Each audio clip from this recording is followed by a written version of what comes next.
अस्सलामुअलैकुम रहमतुल्लाहि व बरकातुहू। तो देखिए मेरा थोड़ा गरम रहेगा ना।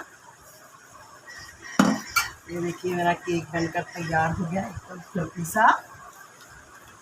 मेरे दोस्त लोग भी बैठे हैं, छोटे छोटे बच्चे जो आए हैं, नन्हे मुन्ने प्यारे प्यारे। थोड़ा गरम है ना, इसलिए ये थोड़ा चिपक रहा है। हाँ, बाकी पक तो पूरा गया।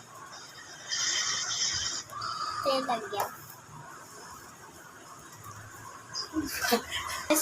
हाँ, इसकी अच्छी खुशबू आ रही। तेल तेल हाथ में लग गया। नहीं, घी है वो, देसी घी है। थोड़ा गरम है ना, तुम लोग जल्दी करे। ये देखिए मेरा केक हाथ पूरा तेल तेल हो गया।